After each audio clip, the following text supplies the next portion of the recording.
여러분 안녕하십니까. 오늘의 경제 뉴스 송현우 경제 칼럼 리스트입니다. 오늘은 10월 경상수지가 68억 불 흑자를 기록했다는 신문 기사를 소개합니다. 지난 10월 경상수지 흑자가 68억 달러에 육박했다. 2011년 10월 이후 2년 만에 최대 규모이다. 자동차 수출이 20% 넘게 늘어난 데다 반도체 수출 감소폭이 줄어든 영향이 크다. 8일 한국은행이 발표한 국제수지 통계에 따르면 10월 경상수지는 67억 9,610만 달러로 흑자로 집계됐다. 9월보다 13억 달러 넘게 늘면서 6개월 연속 흑자 기조가 이어졌다.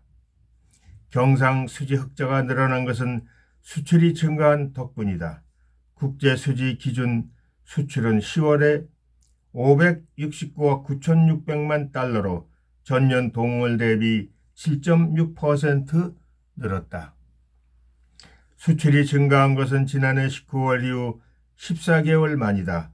승용차와 석유 제품 수출이 각각 21%, 17.7% 급증했고 반도체 수출은 9월 마이너스 14.6%에서 10월 마이너스 4.8%로 감소폭이 축소됐다.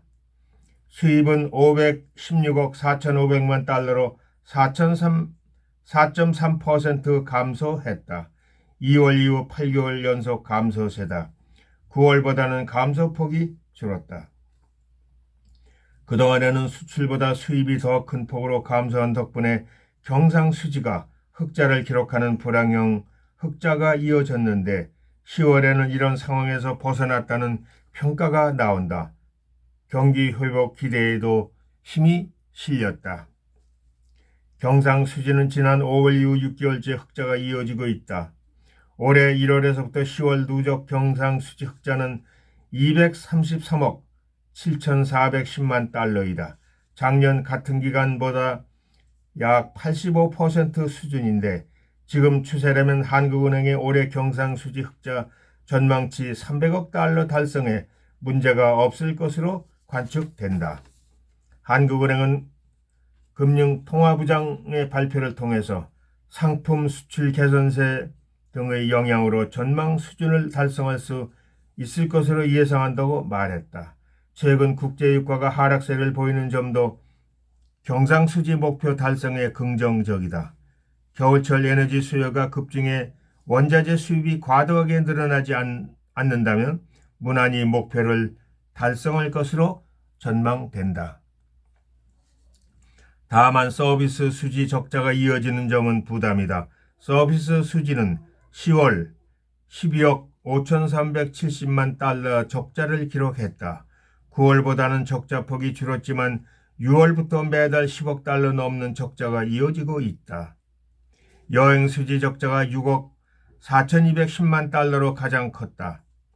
연말 내국인의 해외여행이 늘어나는 경향이 있기 때문에 향후 이 부분을 주목해서 봐야 한다는 뜻이다. 본원 소득 수지 흑자는 9월 15억 6,830만 달러에서 10월 27억 7,030만 달러로 불어났다.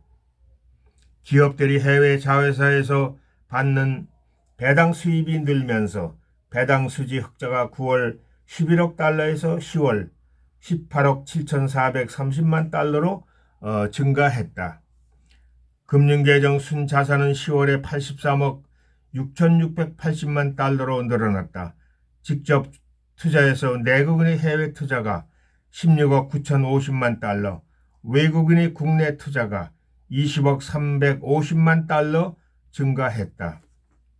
증권 투자에서는 내국인의 해외 투자가 28억 2,530만 달러 늘었지만 외국인의 국내 투자는 글로벌 투자 심리 위축 등의 영향으로 15억 7,640만 달러 줄었다. 특히 주식 투자 감소폭이 24억 7,100만 달러로 컸다. 이상입니다.